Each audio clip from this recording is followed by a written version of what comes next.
just so we can get started. But hello, this is the Arella Boulevard traffic calming meeting number 2. On behalf of the city of Ann Arbor, I'd just like to thank you all for joining us. Right now, it looks like I have 8 people in our call. I know some people might be joining in a group or a small group, but thank you. This is our other public forum for us to have um, opportunity for everyone to engage with each other. These traffic calming projects, they rely on resident feedback, so I really appreciate and encourage the participation. As I said, if you didn't get a chance to complete the demographic poll that I had up earlier, I'll relaunch it at the end of the meeting. And then I do see that we have a city council member present on the calls. If there's any opening words that you'd might like to add, I just wanted to give you the opportunity to speak. If you want to raise your hand and I can, there you go. Thank you. Go ahead and unmute. Okay. It's a little strange because I can't see anybody, but hi, everybody. Happy to be here. This was a street that I heard about as I was knocking on doors a couple summers ago when I was campaigning. So just very happy to see this engagement come to fruition. I'm interested in what's going on. Thank you, Councilmember Aikman. Yeah, the video is turned off for everyone, but there will be opportunities for everyone to speak throughout the meeting. But we'll go ahead and get through our introduction. Some of this is a little repetitive if you were here at our previous meeting, but my name is Christy Thullen. I'll be presenting tonight. The traffic calming team for Arella is a partnership between the city of Ann Arbor and Wade Trim. So Wade Trim is an engineering firm based here in Southeast Michigan. We've been contracted by the city to assist with their traffic calming projects. This includes design work, project management, hosting the public meetings, sending out communications to residents. From Wade Trim, team members include Chris Wall, Lori Pollock, and myself. So if you see our names, if you happen to see our faces or just the Wade Trim logo throughout the project, just know that we're working on behalf of the city, city of Ann Arbor. And then naturally with this partnership, we are working closely with Ann Arbor city staff. So there are a handful of city staff members and departments that we coordinate with throughout these projects, but specifically we've been working with Andrea, Chris, and Luke.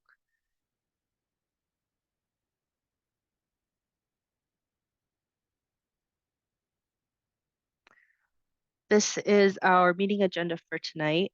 Most of tonight's time will be dedicated to the traffic calming process, where we'll review and discuss each of our devices.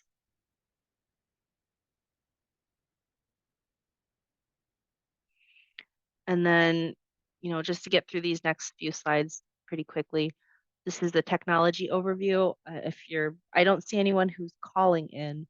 So I'm assuming most people are either joining from a computer or maybe the Zoom app on their phones. But there will be 2 ways of asking questions and providing feedback tonight. You can press the raise hand button at the bottom of your screen. This will notify me that you'd like to speak. You can also lower your hand with the same button. When you are recognized to speak, we'll allow you to unmute yourself so you can address the group. If you would rather type something out, a question or comment out, you can press the Q&A button, which is right next to that raise hand button. Chat box is going to pop up. You can type in the text box, press send to submit that and send it to us so we can view it and answer. Just note if you'd like to send anything anonymously, there is a box here that you'd have to check.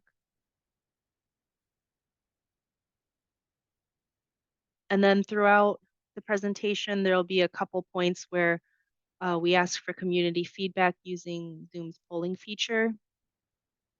So again, if you're on the app or if you're on your computer, when I launch a poll, it'll just automatically pop up for you. You can answer and press submit.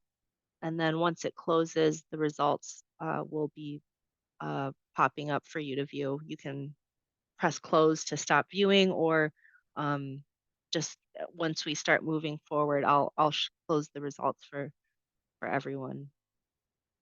Again, I don't see anyone who's joining by phone, so I'll just skip um, those directions. But just know that the computer or app polling is anonymous during the meeting, but if you are calling in, some of these features aren't completely anonymous because we do have to address people by the last 3 digits of their phone number.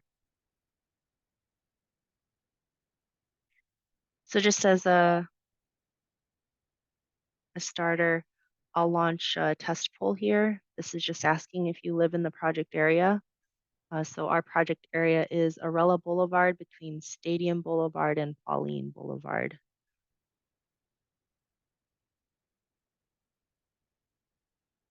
And I'll just wait until I have everyone who's answered.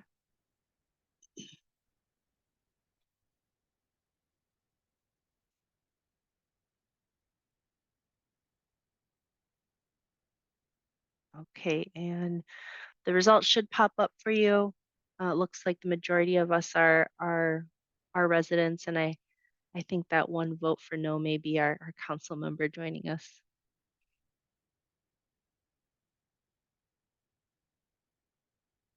So I'll close those out and we'll move forward. So I think everyone's good on the communication. One last slide here, just during the presentation, and especially during any kind of feedback from your fellow community members, your neighbors, just please keep these Zoom norms in mind. Um, I try to start on time just so we can end on time. We've got this scheduled to about 7:30, so I just want to make sure that I'm respectful of everyone's time, and we try to be as prompt as possible. Please raise your hand to be recognized to talk. We'll only have one speaker at a time. If you are speaking, try to move to a quiet area and silence any background noises. Just make sure you're speaking loud and clear so everyone can hear you. Oh, and in addition to that, if anyone's having trouble hearing me, just please let me know so I can try to make adjustments. Everyone's going to be provided a chance to speak before we have any repeat speakers. Please be respectful of others' ideas and perspectives. We want to avoid finger pointing. We want to try and differentiate between fact and opinion. And then lastly, any inappropriate written and or verbal comment or language, including personal attacks and accusations, will result in the attendee being removed from the meeting. If there's anything that you think I've missed, either with just etiquette or with the technology, I'll pause here for a moment and just let anyone kind of absorb the last few slides I flew through.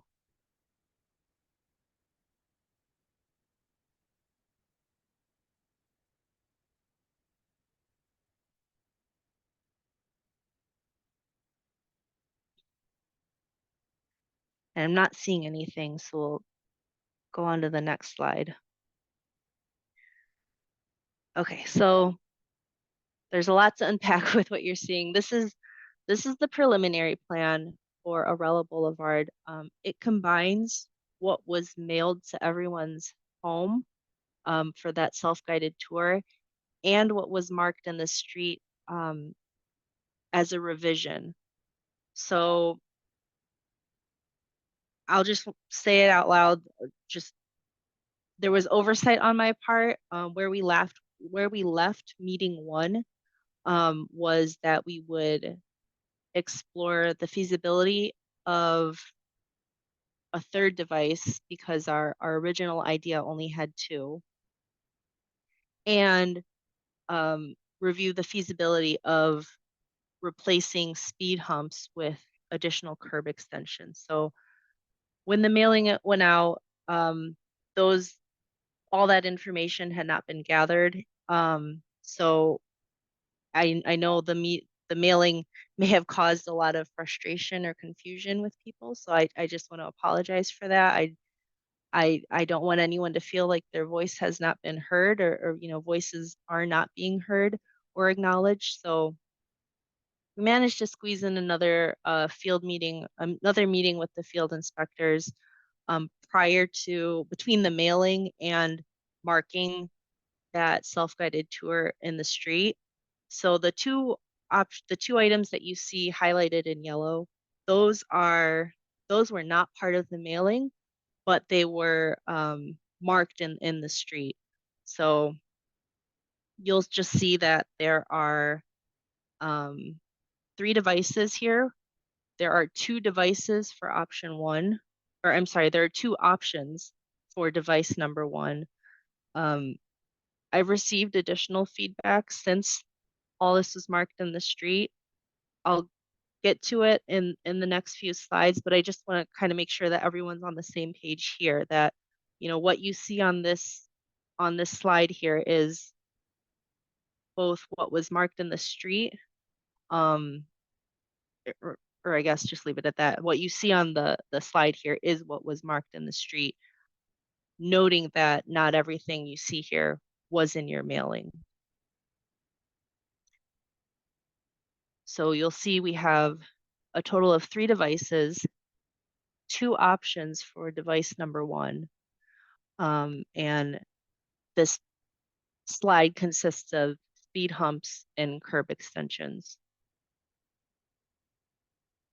So very quickly, this slide and the next will just explain what those details of those devices. So this is pulled from the presentation at our last meeting, but this is the typical speed hump diagram. This is just to show you. There's also an example nearby on Wells Street, just what the device typically looks like. So usually they extend the full width of the street except for the gutter. They're about 12 feet long, usually a maximum height of 3 inches high. It's a parabolic shape, so there's a taper going up and over the speed hump. This type of treatment has been found to result in speed reduction, traffic volume reduction, crash reduction. Um, Other things to note is that that height is designed for ease of bike usage and bike safety. You don't have to worry about any loss of on-street parking. So as long as it was permitted previously, vehicles can park on speed humps, and trash cans can be placed on speed humps as well.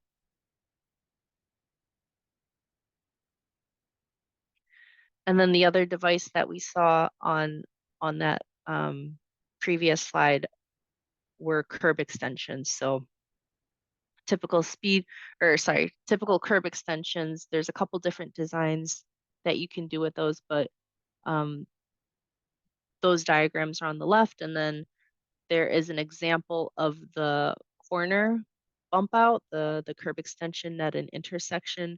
There's an example of that on Granger Avenue. Um, I was still trying to, I know earlier we were trying to find an example of a mid-block bump out in Ann Arbor, but we haven't been able to find one exactly. I know I had a couple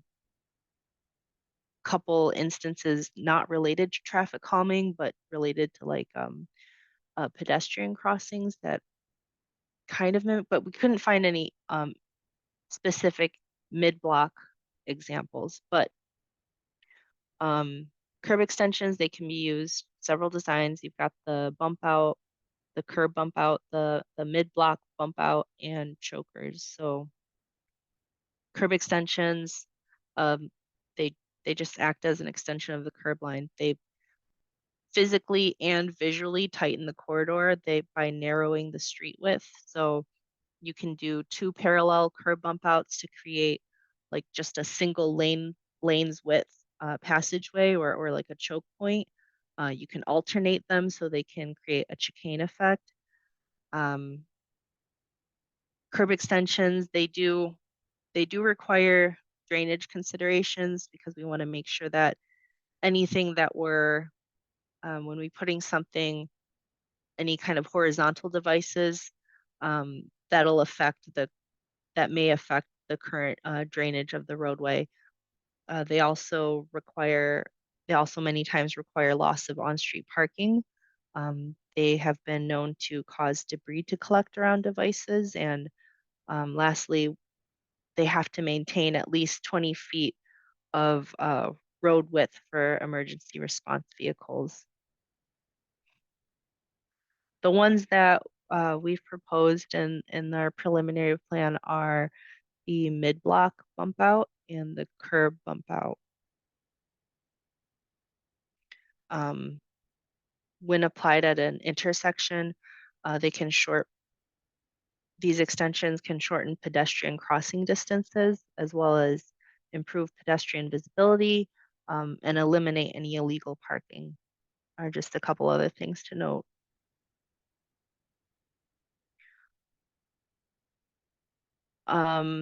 If there are any questions, not about not about Arella's plan specifically, but just about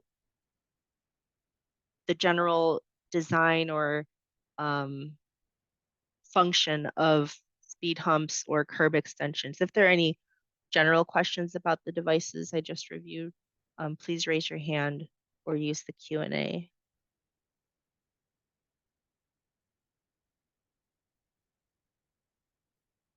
Oh, I see Gail and Steve, and I don't know if you're raising your hand or if that was just a, go ahead and unmute if you'd. Hi, can you hear me? Yeah, hi. Hi, this is Steve at 1314 Arella. A question on the curb extensions. Are they designed to, I've seen some in the city where they go exactly to the curb and out, and some leave a little gap for a gutter. Is Mhm. that an option or are these fixed? Those are definitely um options for the design, but that's just depending on whether or not drainage is impacted or whether or not um like additional engineering from Ann Arbor's like drainage group, design group, if they need those. The ones that we've got that we've presented here, the field inspectors didn't see any huge issues with drainage, so they didn't see a need to um, explore that design. Okay, thanks. You're welcome.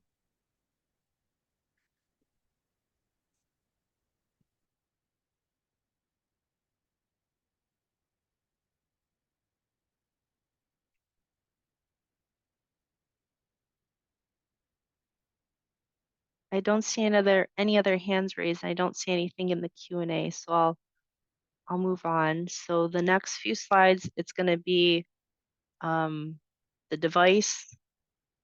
We'll look at each device kind of zoomed in and have opportunity to discuss, and then we'll do a poll on try to feel out what the support, whether there's support for this device or not, before moving on to the next device. So we'll go um, one at a time with each of the devices. So as I said, device number one, right now there are two options. So um, option A is a speed hump near 1332 and 1333. This is this is what we proposed in our starter idea and um, what we felt would be most effective for concerns with speeding and uh, cut through traffic. You know, if people know there are speed humps on a roadway, they may try to avoid that roadway. Um, Speed humps are usually most effective when, or speed humps are most effective when they're in a series. Um, we have a series of traffic calming devices throughout this roadway, so we do see it being effective. And option B is a curb extension near 1326 and 1320 Arella. So as I said, we left off at the end of meeting one with pushback on speed humps. We didn't, a lot of people didn't want to see speed humps, so we wanted to look at the option of curb extensions. This would just create a more permanent perception of that narrowing the street. So, you have when you have on-street parking, you have, physically it's narrowing your roadway, and also it perceives that the roadway is more narrow. This just, having a curb extension here, this is just a permanent version of that. This location that's on here was marked out by the field inspector. It would impact the driveway at 1320, basically extending the driveway, and would also add green space in front of 1320 and 1326. It would result in loss of on-street parking, both where the curb extension is and on the other side of Arella, as well as on either side of the curb extension here on the south side. I believe that the field inspector had said about 100 feet on both sides. I see there's a question. What are these curb extensions proven to correct as far as speeding? Most of the time people speeding will drive down the middle of the road, so I don't see the point of these. So this, it gives, so this kind of device gives the perception that the road is more narrow. So that has shown shown to result in speed reductions. Like I said, there's on-street parking right now that does the same thing.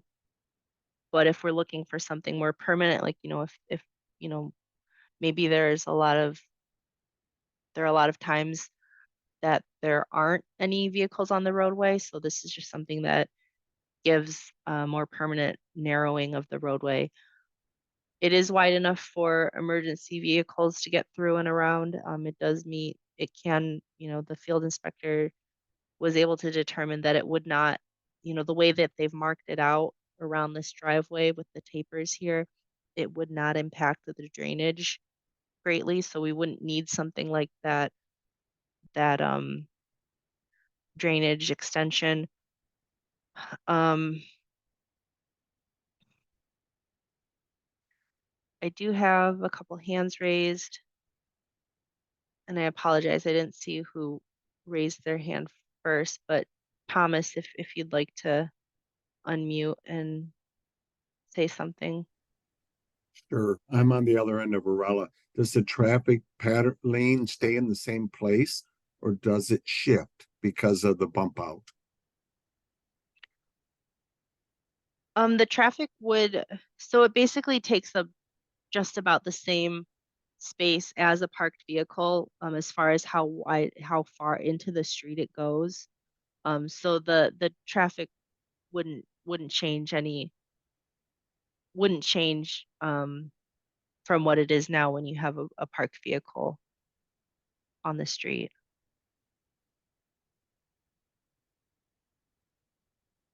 So does that mean does the parking shift? I mean, with parking not being able to park there, that means the traffic must shift some. I mean, the traffic shifts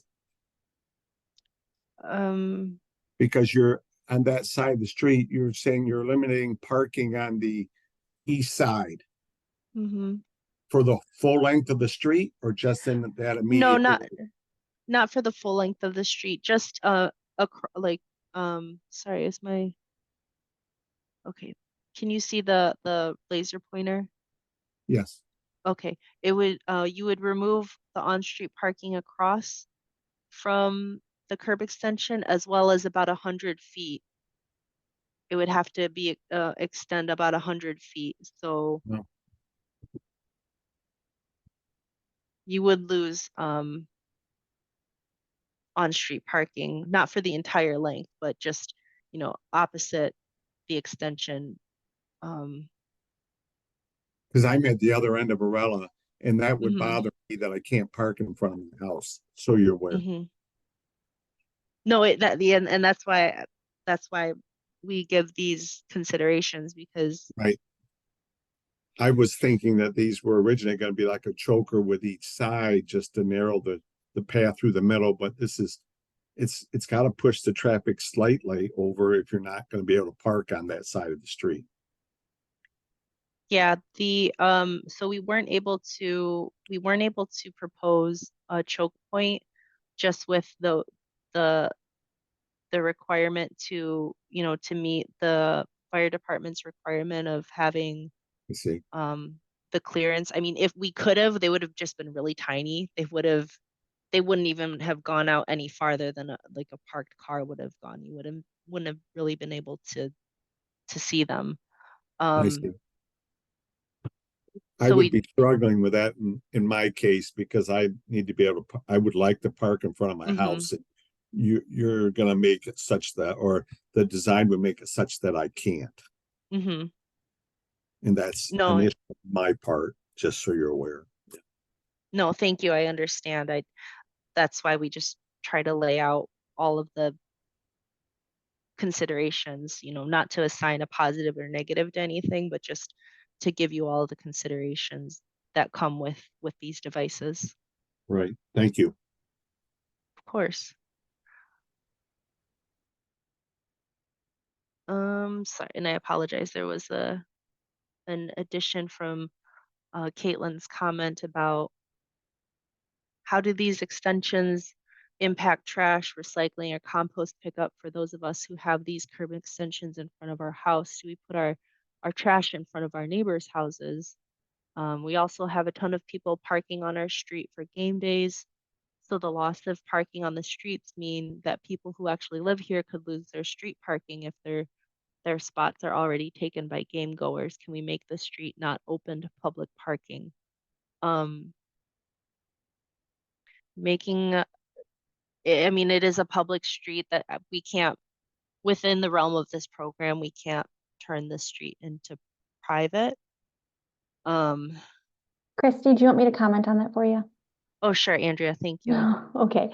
So, Caitlin, to answer your question, we do have outside of this program, as Christy stated, a residential parking program. So permit, signage can be put up. We will put that in the discussion summary, a link to that website, but it will be done outside of this program.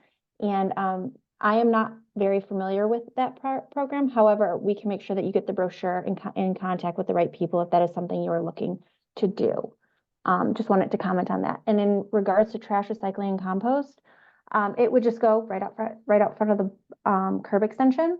And the trash and recycling in Ann Arbor solid waste will be able to pick it up just like normal. Thank you, Andrea. No problem. Okay, so yeah, so in the post-meeting stuff, we'll make sure that we get the link to that residential parking program, which, as Andrea said, would have to be done outside of this traffic calming project, but there is a link which I'm guessing is not only information but perhaps a form that you can fill out. I did see another hand raised from Michael. If you'd like to go ahead and unmute. Yeah, I was gonna comment on the same thing that you've mentioned, right? That the curb extension is virtually the same as the vehicle for the positive side. But there is a downside for the curb extension versus a parked vehicle. If I recall correctly, we have only one street light. So that means that the street can be relatively dark, and that will end up if whoever would have been speeding would run over the curb. So I don't think it would be wise to add the curb extensions without adding the street lights to make the curb extensions visible. It's hard to miss a car. It's relatively easy to miss a curb extension. Okay, I hear what you're saying, Michael. Thank you. The installation of any street lighting would not be would not be part of, would not be attached to this device. The only thing that is installed along with the device itself would be any signing or pavement markings that are required. So street lighting would not be included with this. But I hear what you're saying, that it may be difficult for anyone who's speeding to see the curb extension.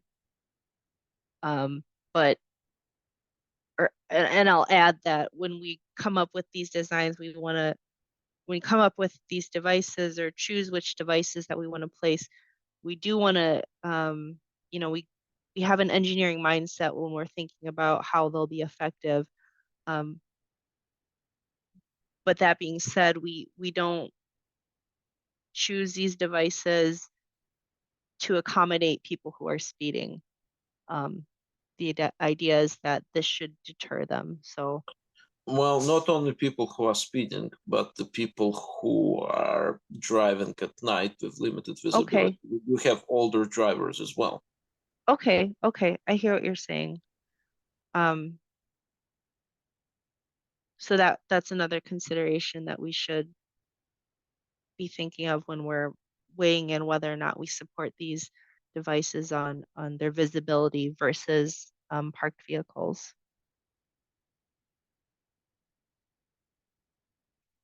And then there are just a couple other comments that are in here. One is just, you know, chiming in and or agreeing with Thomas. Most or all of our homes have single car driveways, and on-street parking is pretty common and useful. Sounds like we would lose quite a bit of the on-street parking.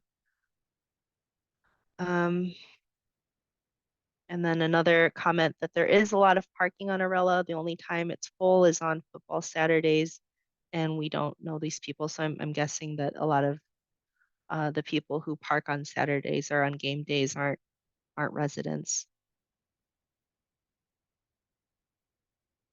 You're welcome, Caitlin.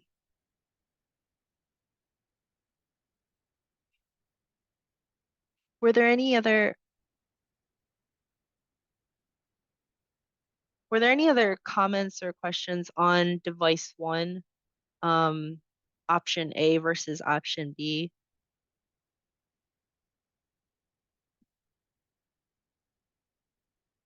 Option A, like I said, where we kind of left off after meeting one was pretty strongly opposed to speed humps. So I don't get the feeling that there was still any change in that there was any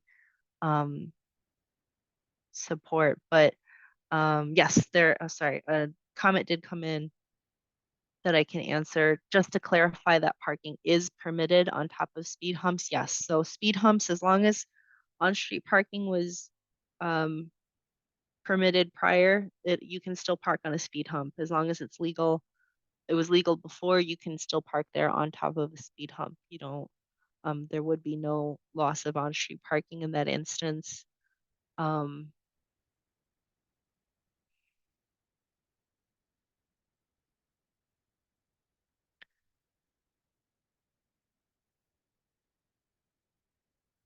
I don't see any other hands raised or any other comments coming in. So I'm gonna launch just a poll on this. So for device one, it's gonna be option A or option B. So this is one or the other when we're developing our final plan.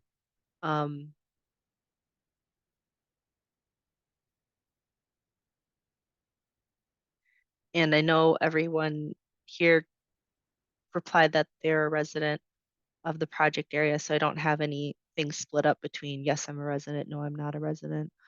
So it's just which option would you support for device one? Option A, the speed hump, option B, curb extension, or neither. I don't support any option for device one, meaning you don't want to see anything there.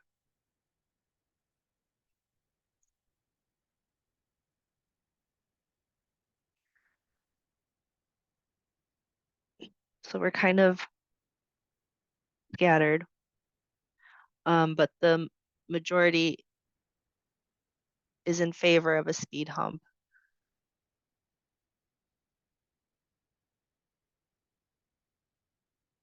If there's any additional, oh, I see a hand raised. Go ahead, John, you can unmute. If the proposal is for that speed bump, Mhm. I promise you, I will go door to door and make sure that it does not pass. I will go over that speed bump 4 times every day. All right? And to multiply that times 5 days a week. And why am I being inconvenienced like that? Mhm. It's terrible. So just beware that I will go door to door with $20 bills if I have to. Hi, I'm going to buy your vote. Here's $20. I just want you to know that I'm that serious, okay? I hear you, John. We want to make sure that everyone gets an opportunity to share their opinions because I know not everyone is in support of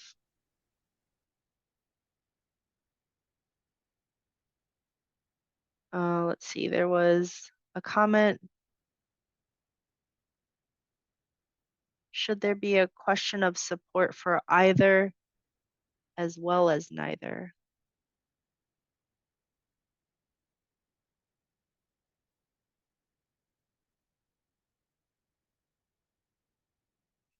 Yeah, Gail, I can add another poll question. I'll add I don't want to make everyone revote on this, but actually, yeah, let me change this poll question to add another option.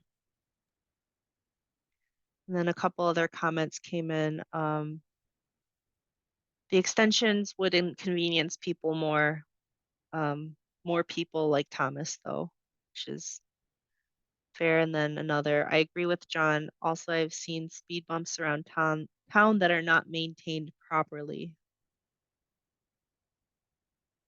So let me, Michael, I see you have your hand raised again. If you'd like to speak while I'm gonna add our full question here. Yes, I would like to first of all apologize for missing the first meeting. When this first came up, right, one of the things that I've mentioned is that I wouldn't like the speed bumps, and it looks like most people are kind of hesitant about that. But I was thinking that besides that, there are different things, and the roundabouts have been kind of popular in some of the areas. So was the roundabout somewhere discussed instead of the intersection in the middle of the street, or was that not even discussed? Roundabouts would not have been possible with the street width. The fire department requires that there be a minimum of 20 feet of roadway unobstructed. So our road here, Arella, is not wide enough to accommodate any residential traffic circles, even like the mini roundabouts, unfortunately. So we didn't even introduce that, like the background of what those devices are in the other meeting. Okay. And so basically the other meeting narrowed everything to the curb extension and the speed hump? Yes, yes. The road width requirement restricts speed humps and curb extensions were the only options that we had. There was talk of a gateway treatment, like a sign that would be something like, "Oh, welcome to the Arella Boulevard neighborhood," something like that. But when in discussion with the city afterwards, they typically only use those um, for entrances to neighborhoods that have uh like an island in between the roadway, like where you have a driveway for going into the neighborhood and a driveway for going out of the neighborhood. Yeah. And So it that sounds like wasn't island was not an option in our case, so right, that makes right. sense. All right, The road thank you. width really yeah. Oh, you're welcome. The road width really does limit a lot of our options. And then, oh, sorry, I didn't see. I have another hand raised. If you'd like to go ahead and unmute. Hi, can you hear me? Yes, hi. Hi, this is Blake at 1222. We live right in front of the stop sign, the intersection that no one stops at. So I mean, is there anything that you can put in front of our house? Like, is there like did anyone think about like a raised crosswalk for the crosswalk, or just because we would prioritize, we have a 2-year-old, and we prioritize her safety over whatever inconvenience there may be for us. So I don't know if there's something you can put in, like, is there any consideration to putting something in the area of the intersection? Oh yeah. So sorry. We're just on device 1. There's Oh, okay. 3 devices being Oh, I proposed see. Okay. with this project. We're just device 1 just um we ended up splitting into 2 options Okay. because Got there it. was a lot of different there are differing feedback on device 1. So yeah, the next device 2 is actually at that intersection. Okay, great. Yeah, you can build a wall at the intersection, whatever you want to do. I don't care. All right, thank you. Thanks, Blake. And then I've got a comment that came in. I'm standing outside right now looking at Arella. I see lots and lots of parking places. Why is everyone acting as if parking is scarce here? So what if you can't park right in front of your house? Parking is not scarce here. Again, loss of on-street parking, it's a consideration. I'm not going to tell you whether it's good or bad, or or whether or not the loss of it is better than or worse than. I'm just, it's something to consider, and it sounds like we're kind of mixed with, to what extent that affects our day to day, as speed humps included. There are considerations, and I appreciate that we're sharing these considerations respectfully. So it is, I'll just leave it at that. Go ahead, Michael. I see you have your hand raised, and I'm almost done with the poll. No, I was thinking about the suggestion that was made, right, about adding some extra safety feature about the stop sign. I guess it's twofold, two questions, right? The stop sign is one-sided, if I remember correctly, right? The traffic's coming into the Arella. They don't have a stop sign, do they? Michael, are you talking about? If you're talking about the intersection at Martha, can I Yes. pause? Can I pause your comment and just get through the rest of this slide, Okay. and then I can get your comment on it after I present device 2. Was there anything else that you wanted to add for device 1? No, I apologize again. No. Oh no, you're okay. Please don't apologize. I'll get back. I'm gonna finish this poll I just launched. Please vote again. This poll that just should have just popped up for you is on device 1. It's going to ask if you want option A, option B, neither, or you don't care. Option A or B is fine. You don't care. And then I'll show device 2. I'll talk about it a little bit, and then I'll get back to you, Michael. Okay?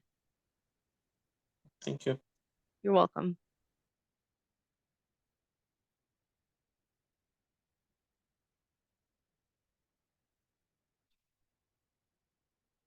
And then just one more comment before I close out the poll. Just liking to affirm Blake's interest in prioritizing safety over inconvenience. So between these two, option A and option B, it sounds like there's a safety concern over whether or not this curb extensions will be visible at nighttime. It sounds like there's a concern over the speed hump. You know, oftentimes there's concern about damaging your vehicle. I will say that the city uses a maximum height of 3 inches for safety. There's concern about, you know, there is a safety concern about whether or not the speed humps are being maintained properly. There is, I will point out that not, you know, not just for this, but for anything throughout the city, there is an app, on a portal that the city uses, A2, oh, I apologize, Andrew, you're gonna have to correct me. It's A2 Fix It. Click it to fix it, or A2 Fix It.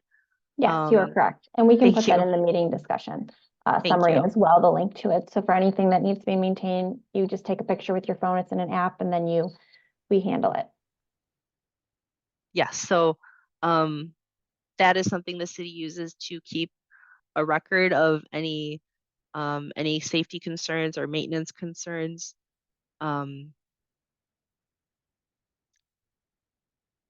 So I know there is a way to address any concern with maintenance of speed humps, but you know, again, one being more safe over the other from the engineering perspective, it's these are both safe options. It's really just from your perspective as someone who lives on the street, you know, weighing these things out. So I'll go ahead and end the poll. We did get a couple votes for, you know, A or B. They don't really, there's no preference, but you know, we do have votes of not wanting to see anything at all here.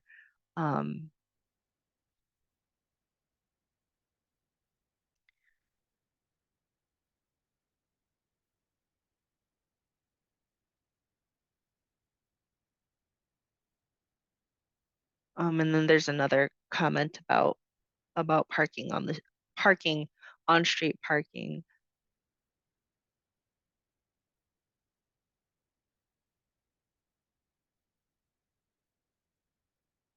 So it looks like the majority of people here tonight either don't care which option we use or they are preferring speed humps. But I will say there are, at least on the call, there are people who don't want to see anything here.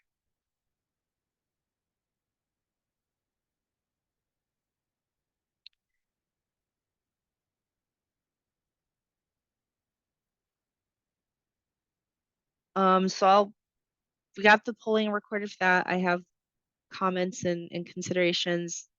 After this meeting, at some, like within the next couple weeks, there will be a discussion summary that kind of addresses some of the things that we're talking about, like the residential parking program or the A2 Fix It program. But I will move on to device 2. So this is a curb extension at that corner of Arella and Martha.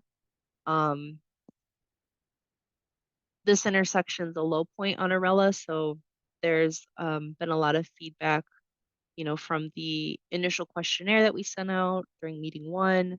I've gotten feedback outside of our meeting as well that visibility of the stop sign here, or the number of failures to stop that have been observed on here have been observed by residents. So we proposed a curb extension for the stop sign here. I will say there's a stop sign on both sides. So there is a stop sign. Actually, is this a 3-way stop? So we've got the stop sign on Arella on the south side of Martha, and there's one on the north side. This one by far has the worst visibility of the two here. So having this curb extension would mean that the stop sign is moved closer towards out farther into the roadway. There was another point that, or another resource that we shared at meeting 1 that, you know, if there's an enforcement issue, community standards can be contacted at the Ann Arbor Police Department, and you can request that enforcement be conducted on your roadway. So I don't know if that was ever, if anyone ever had a chance to do that, but you know, I'll make sure that it's that's also in our discussion with the other resources that we include if you want to go back to it. It looks like we did get a comment that someone said, or Blake said, that they believe it's been done, but it was ineffective. So, ugh. But the curb extension, not only does it shorten the crosswalk distance, you know, for anyone who's crossing Arella there, but it brings out the stop sign closer to the roadway for more visibility. And then there's another comment about what about signage at the intersection in addition to the extension? I'm thinking similar to Eberwhite and West Madison, and I'm not familiar with that, but I don't believe the curb extensions have any signing that is included within the program's description. But Gail, if you want to unmute and maybe add to that. Yes. Can you hear me? Yeah. Hi. Okay. Hi. So we were looking at, we walked over to Madison, West Madison and Eberwhite, and they have the roundabout, but they also have on the street, they have the crosswalk, which is very clearly marked with the, not with the lines, but there's also like yellow lines and a stop for pedestrian sign in the middle of the street. And it seemed like that might, you really saw that. You knew there was a stop. You knew you were going to have to be careful. I took a picture of it. I could send it somehow. Yeah, I'm looking at Google Earth right now actually to see if it's been updated.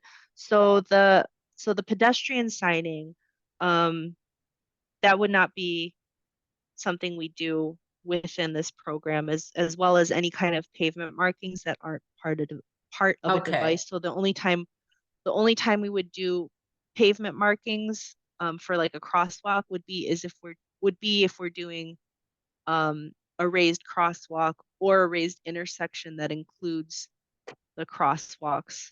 Okay. Can we add that as a possibility? So, I mean, because Blake already brought that up as the raised crosswalk. Right now, the city is reviewing the standards on how to on installing raised crosswalks and raised intersections. So right now, those two options, those two devices are kind of on pause.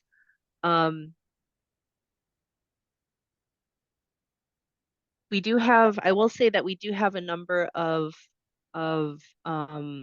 structure covers, so like manholes to the wastewater, like sewage lines that we need to avoid when we're installing the raised devices like that. So I don't think it's entirely off the table for this intersection, but just right now we're not presenting raised intersections or raised crosswalks as options. Okay. All right. Thank you. You're welcome. The curb extensions, though, they do shorten the distance. They do provide, they can provide additional visibility for pedestrians. So I will say that the curb extension doesn't do, I don't want to mess up my words, tongue-tied here. The curb extension can address those things. Pedestrian visibility, the crosswalk markings though, and raising the crosswalk or raising the intersection though, are not options at this time. And then, Hey, Christy, can I address something really quickly about oh yeah, the sure. Madison and Eber White intersection? Hmm. If I remember correctly, that currently just got installed. Gail, you can correct me if I'm wrong from your view, but I think that that was a project that happened this year, and they did put in a mini roundabout, which is probably why there's signage in the middle of it. So that wouldn't align with the device being proposed here. Now, Luke would be the better one to address that and look at it later, and we can provide in the discussion summary a little bit more information on that and what that would look like for signage if we think that that's needed. But I think for this point right now, it's not on the table, but we will look into it. So that's, well, yeah, that was a little foggy, but we will look into it and provide a response as to why we can or can't do something. Thank you, Andrea. I did see another comment, just mentioning I wasn't able to attend the prior meeting, but I did watch the recording after the fact. There was some conversation about the potential for adding a second speed hump on the Pauline side of Arella. Is that something that'll be covered at today's session? So there is a third device after this that we'll cover, and we can discuss on what else, our options there. So the next device is on the Pauline side. And then I apologize, Michael, if there was anything that you wanted to add, No, I with was this just trying intersection. to remember from the Marta. Is there a stop sign or is there no stop sign on from the Marta onto the Arella? I don't believe there is one. Is there, or am I misremembering? Oh, on Martha turning onto Arella? Yes. No, there's no stop sign. There's just it's a stop sign on Arella on both sides, north and south of Martha. So there's a stop sign And here it and a stop sign here. sounded to me that the concern was about that specific Marta Avenue intersection. So can we add a stop sign on Marta and make it a three-way stop and add like lighted pedestrian crossings? Neither stop signs and lighted those aren't part of this program. Adding stop signs or removing stop signs are not traffic calming solutions. There's additional studies that would have to be done on warranting whether or not there needs to be a stop sign there or a stop sign removed, as well as lighted pedestrian crossings. Those are also not included in the traffic calming program. Okay, so we have a very limited list of resources then on this. When our goal is slowing down traffic,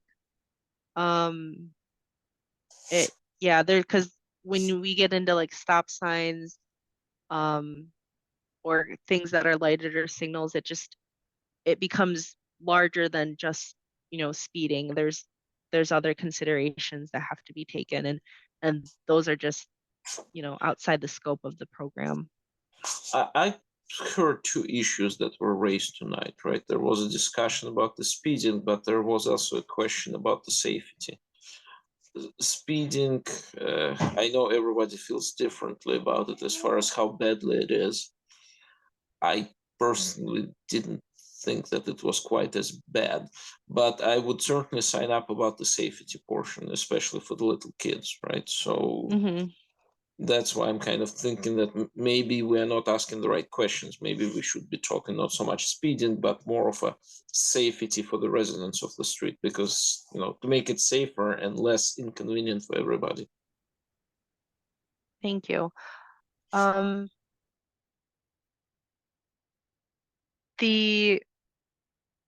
We'll still finish this process of public engagement for traffic calming, and try to come up with a plan that suits as many people, as many of the concerns that we hear as possible. There is a comment from Blake, just if people aren't already stopping, why would they just start? You know, if we're saying that visibility is an issue, you know, this can address that and pull the stop sign out closer to the roadway so that, you know, drivers can see it. You know, if enforcement was conducted and that didn't really change anything, or there's no perception that anything was changed, then, you know, this will have to be something that, you know, we take back to the engineering department, and maybe have them look at the extent of the safety issues and safety risks at this intersection. So beyond what we can do within the program's guidebook and the program's limits, um, I don't want to dismiss, like, I'm not dismissing the safety concern here. It's just not something that we can address within the confines of the program. So, you know, I have city staff on the call with me. So, you know, we'll take these things with us, but there's only so much that we can address within the program. But, you know, we'll take the safety concerns, and you know, I'll let the engineering department decide what the next steps are to escalate that.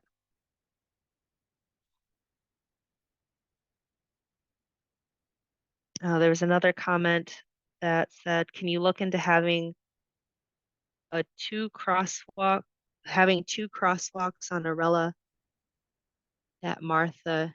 It would be more obvious to stop, plus street narrowing on both sides of Martha. So installing new crosswalks and new sidewalk connections, those are not within the program, the traffic calming program. As I understand it, stop signs can be added outside of the traffic calming program if warrants are met for a number of cars. Yes, so a warrant would need to be, a study and a warrant would need to be conducted. So these are things that we can include in the discussion summary, what the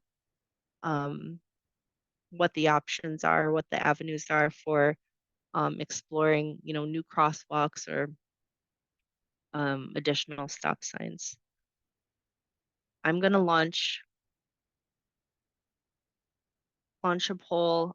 This is for device number 2, the curb extension. This is asking if you support the curb extension here, knowing that, you know, if we're still seeing, if we think if we see the safety concern being greater than just, you know, putting a curb extension to make the crosswalk shorter or to make the stop sign more visible, that, you know, that concern is going to be followed up by the engineering department.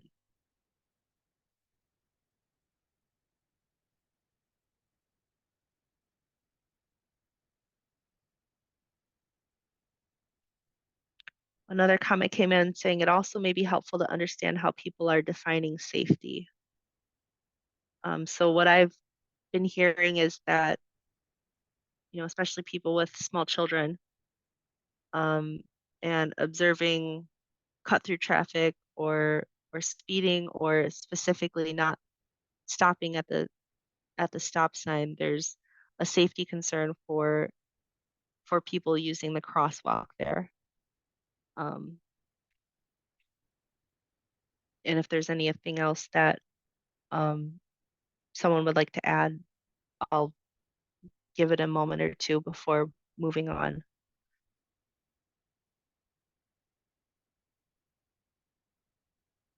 But it looks like the majority of people on the call are in support of this device.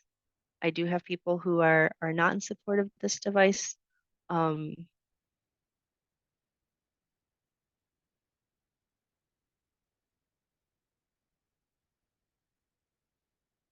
understand there's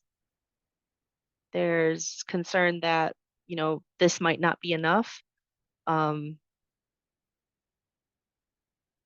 and like I said, that's something that I'll hand back to the engineering department with the city, and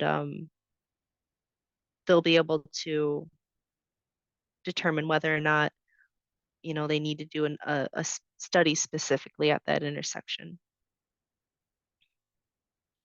And I'm not seeing any additional hands raised or comments in here. So I'll just go on. So this is device 3. So this is on the Pauline side of Arella. It's highlighted in yellow on there because it was not in your mailing, but it was marked in the street. So what's marked in the street right now shows it impacting the driveway at 1138 Arella. Oh, and thank you. So Councilmember Aikman just replied that they need takeoff. Glad to see this calming request at the top of the queue now, given the concern raised, good discussion and feedback. So thank you, Councilmember. I hope you have a good night. And so we've got right now it's marked to extend the driveway at 1138 Arella. I've already had feedback after this was marked out. So the resident or the family, the home at 1138, they do not want their driveway impacted. So I've already, you know, it's not shown here, but I already intend to move the curb extension, likely moving it north more towards Pauline, a house or two down. But based on the requirements from the field inspector, the curb extension would impact the driveway. It would end up being split like the option B for device number 1. It would impact a driveway to the resident. It would extend the curb line, so you'd have more green space, but it would just extend your curb. You'd still be able to put your trash, recycling, compost, all of that on your curb still. It would result in loss of on-street parking. So again, like the other curb extension that was mid-block, you'd lose on-street parking both in front of the curb extension on the opposite side, as well as about 100 feet on both sides there. There weren't any major drainage impacts that the field inspector cited. And you know, they had I remember they had said they could move it down and make it work as well. So we wouldn't have to do anything crazy with the drainage. But the considerations are, you know, you lose on-street parking. There's maintenance that is, you know, debris collecting around the device, that's leaves, things like that happen. And I guess so, yeah, so went with a curb extension because there was the pushback on speed humps or just devices in general.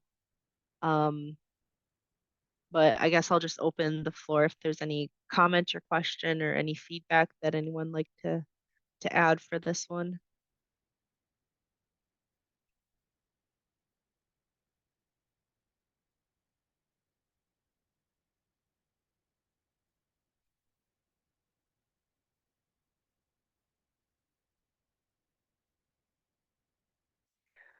Oh, Michael, go ahead. So I just keep going to the something that you said in the beginning, right? That the parked cars virtually do the same thing. Mm-hmm. So, and I know many people are parked on the street. I mean, the street is very narrow as it is. Do we have some sort of efficiency numbers or evaluation, how it would work for our specific street? I mean, I understand that in general, if there are no people parking on the street and you add the curb extension, it would definitely slow people down. But our street is usually parked on both sides. So would it work for us? Would I it mean, work as in, would it slow? what percent of reduction do you expect? The average speed reduction or the number of people speeding? What are the numbers, right? This is an engineering exercise. So engineers usually come up with numbers. I see the proposals, but I don't see the percent improvement. No, there are no numbers attached with this. We can tell you in general, but like specific to this street, I mean, Well, the I guess it's design, like that kind of a full study of, I mean, with the traffic calming, we don't do a full study. There's a preliminary study done that tells us, you know, what percentage of what's the average speed on the street and what the average percentage of people who go over the speed limit is, or like, you know, how the volume, all that's on, and I can pull it up because that's posted to the project website, but I can pull it up here. okay.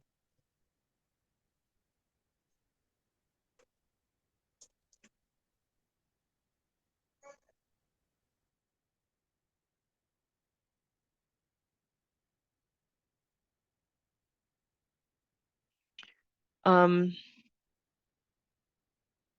so there's on the project website, there is the petition qualification criteria, which, you know, in order for this project, the petition, you know, there's a petition that was signed by 51% of the residents in the project area.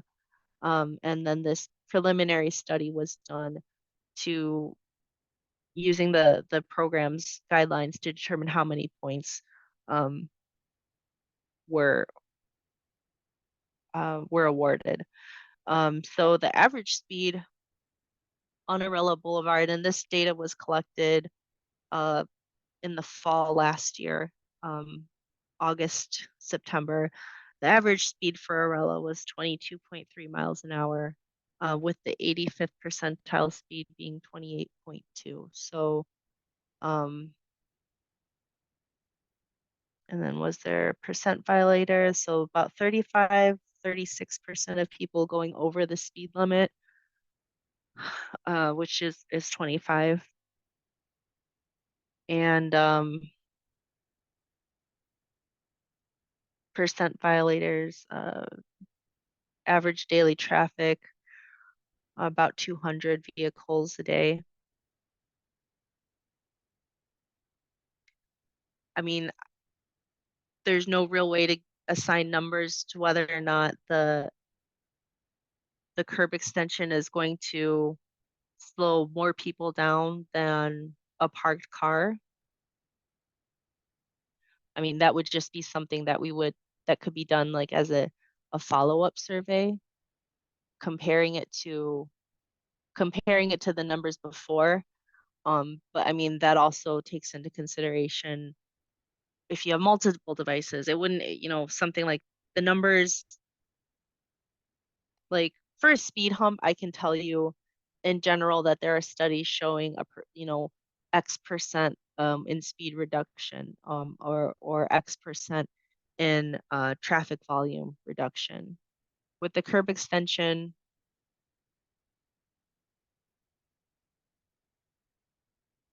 you wouldn't really have numbers for that.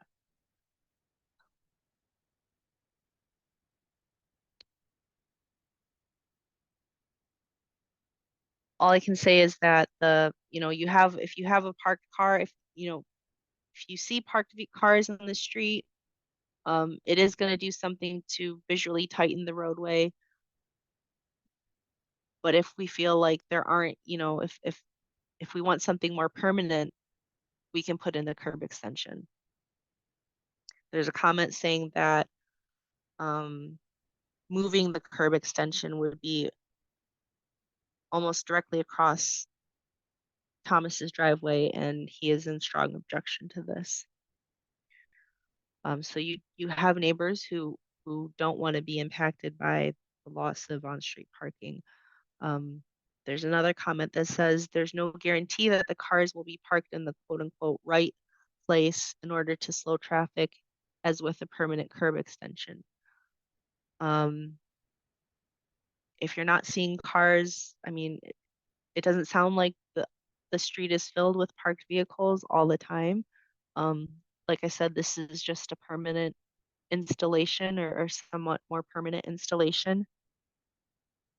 There's another comment. I agree with Michael. We have some cars consistently parked on the street, which essentially function as curb extensions already. Adding actual curb extensions beside the one at Martha doesn't seem like it would provide any added benefit, whereas speed humps have a measurable impact on speed reduction and traffic volume reduction, which would create a safer environment. If you want to put this in front of my house at 211, please do so. I'm fine with losing on-street parking, which only matters on football Saturdays.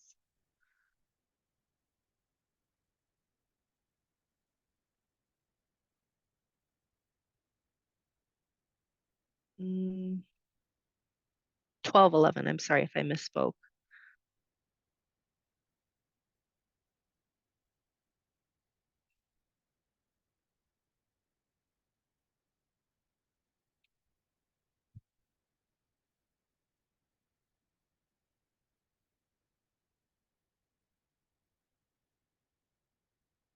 There's another comment. The speeders are a small constant group of people who use Arella as a cut through. I've never seen a single police car checking speed. As I said, if you want enforcement conducted on Arella, a resident has to contact community standards at the police department and request enforcement. I'll provide the contact information and the discussion summary. Oh, I'm sorry, Michael, you have your hand raised. I didn't know if you wanted to add anything. No, I just raised it because I was kind of, I've been on the Arella since 2005, right? And as far as the enforcement, I do not remember ever seeing a police vehicle on Arella for any reason at all. Okay, yeah. So Well, yeah, so if enforce- we want to see enforcement of that stop sign, a resident has to contact the police department, has to contact community standards. Can you provide the number in the comments on the website or something? It'll be posted to the discussion summary, which we'll post after following the meeting. Yeah, thank you. And to the point, right, somebody brought up the fact that it's people cutting through the street, and I'm looking at the 85 percentile, right? 85th percentile is 28 miles per hour. So barely over the speed limit. So we're talking about the 15% who are flying through possibly. And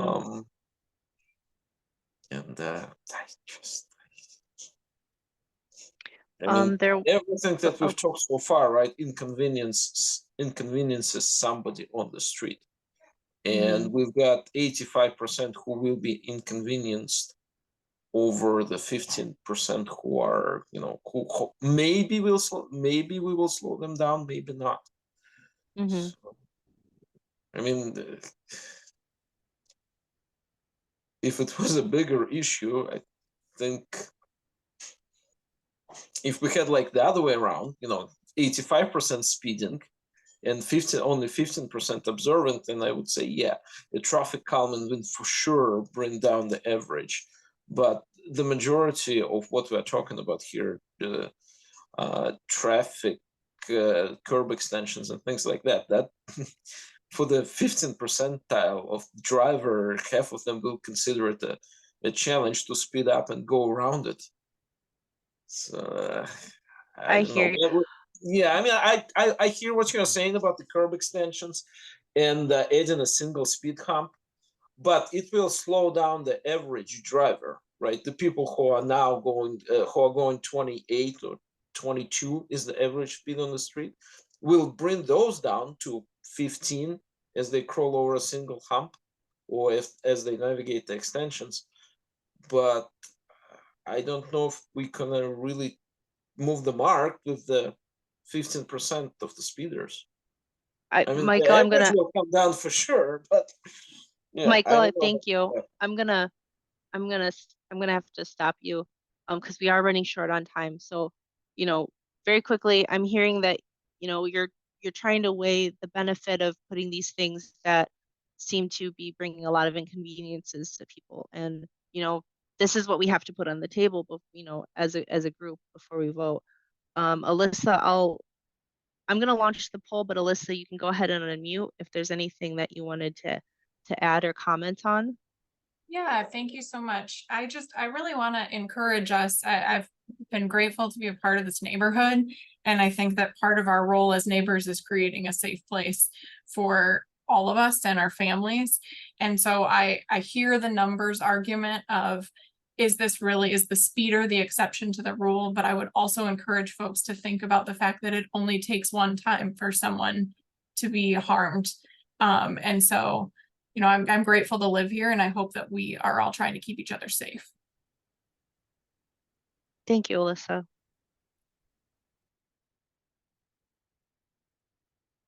And then Gail and Steve, I see you have your hand raised if you'd like to add anything before we wrap up. Yes, a couple things. I want to echo what Alyssa said. I don't think enforcement is not, in my opinion, the goal. Because they're not going to be, it's not the goal. The goal is to have the street be safe. And yes, there's a lot of people that are driving 22, 28, but there are people driving 50. And those are the people that are going to hurt us. And we are not going to have someone conveniently there to catch them. It's going to be after the fact. So I think slowing traffic down is, unless you can make the whole street be like a dead end, that would be my vote. But if you can't, I know you can't make the street a dead end. So if you can't do that, I think the best thing to do is slow people down. And so I hear you. That's been our goal from the beginning. You're never going to have somebody here to enforce when you need it. It's just too random, but we do need to slow them down. Thank you, Gail. Thanks. I'll add really quick. There was a comment that Blake added. Is it possible that raised crosswalks and intersections be put back on the table? So that device is still under, those devices are still under review internally with the city. So, I don't have a green light to present those right now. But knowing that we see a larger safety concern at Martha specifically, I'll leave it to the city to internally do that follow-up. But Chrissy, I'll I'll just comment to that really quickly. ahead. Why raised crosswalks and intersections are currently off the table. So if we were to install a raised intersection at this location, typically residents want us to include the raised crosswalk. The raised crosswalk, when installed, we are required to address and meet ADA compliance, which is the Americans with Disabilities Act requirements, meaning that it has to be installed for their use. And because of that, something has to give. And typically it's the height of the device. So it doesn't give the same reduction to speed as it typically would if it was a speed hump or something like that. So right now we're working through trying to figure out ways that we can still address that and still install these devices, but we don't currently have that. So that's why it's off the table right now and not open to discussion. Thank you, Andrea.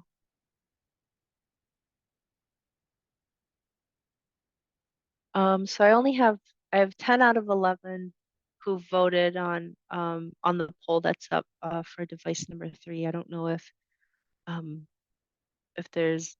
our last person wants to vote. I'll give you another minute before I close this up and finish up. But just a couple comments that are popping up. How do we measure someone's inconvenience versus the safety of children?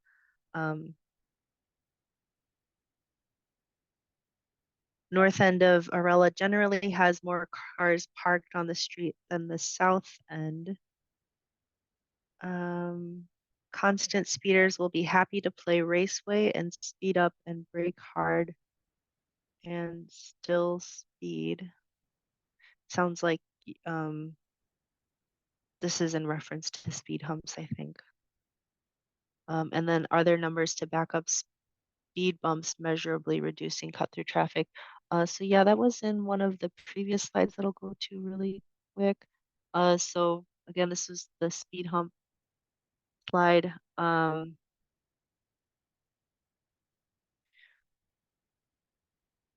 Studies have shown that the speed reduction is 20 to 25% on average. Traffic volume reduction average 18%. I don't like giving the percentages because I'm giving you the percentages, but I mean this is just overall. These are numbers from like overall studies. I mean, to give you the exact percentage or to even give you a percentage for this block is difficult. Like I said, a lot of this things like specific to Arella we wouldn't have numbers until we do a follow-up. So with every traffic calling program, there's a 1-year follow-up survey that's sent to the residents. But then there's also, taking a look at what we've achieved compared to the preliminary study that was done back in step 1. I'll go ahead and end. So majority is in support of the sorry, I'm flying through these. Majority of support for the curb extension device 3 is there. We have people who don't support this device. There's another comment about the number of people inconvenienced versus the number of kids. I don't, that's not a poll that I will say just, I don't know, maybe that's just for you to consider. But I'm not going to poll people and try to find out how many kids we have versus how many people are saying they'll be inconvenienced by these. I don't think that'll achieve anything for this discussion, but it is something that you have to consider. The comment, the feedback that it only takes one time for somebody to be injured from someone who's speeding. So this is real quick, about 2 minutes left, and I don't want to keep people here any longer than they need to. So this is just the next steps. Following today's meeting, we'll post the presentation and recording to the project website. We'll also post a summary of today's polling and give you those resources for things that are outside the traffic calming program will be in the discussion summary.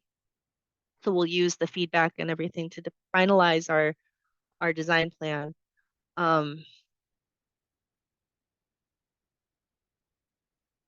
Make sure all neighbors across from curb changes will lose off street parking. I'm not sure. Once the final plan is ready, it'll be posted to the project website and it'll also be mailed along with a questionnaire to all the project area addresses. So my goal is to put that mailing out December 28th. You'll have until January 15 to complete that poll, to do that final questionnaire and either mail it back in or do it online. So you'll have the options like you did with the initial questionnaire. You'll be able to go online and complete it or mail it back in to me. The requirement to move forward is that of the people who participate in the final poll, there needs to be more than 50% approval of the final plan. So approving the final plan is approving as a whole. So I know we went device by device, one by one tonight, but this final poll is only going to have one question. It's gonna ask you, do you support the final plan as is?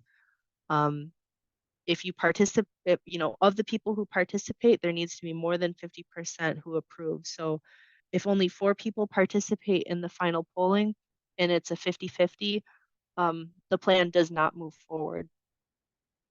In that example, it would have to be, you know, 3 to 1.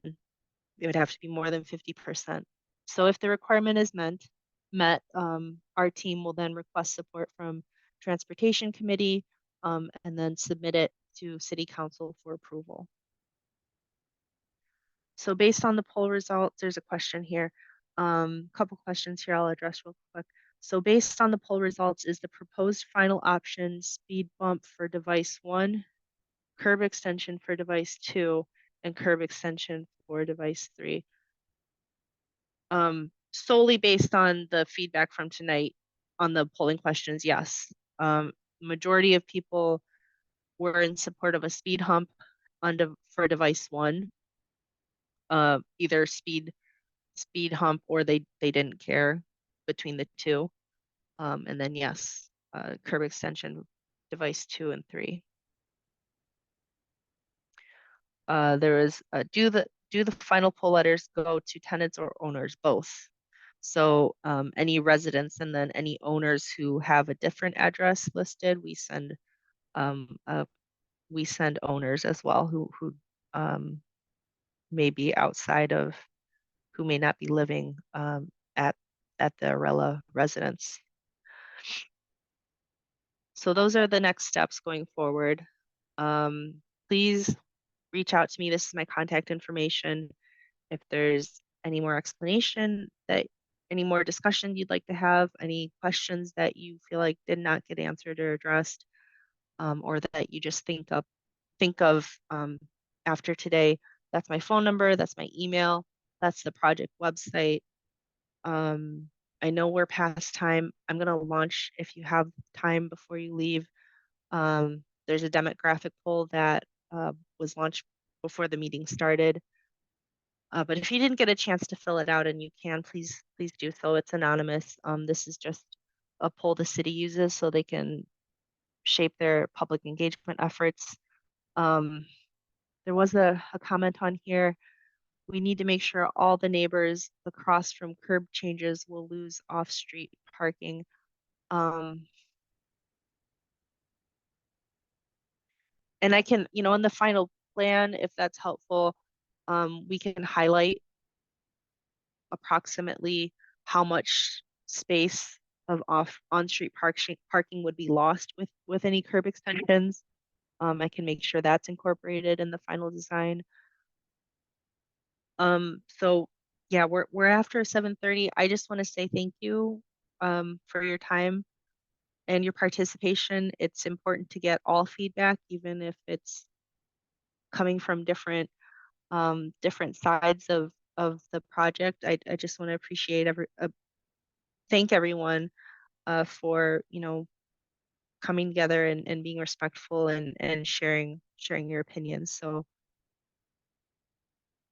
that being said, that's my contact information. Please reach out. Have a good night. Stay warm. Please drive safely. And then the website will be updated within the next couple weeks, and that mailing will be sent out December 28th. And so you'll start seeing something come in just after the holidays, I think. But yeah, thank you so much and have a good night.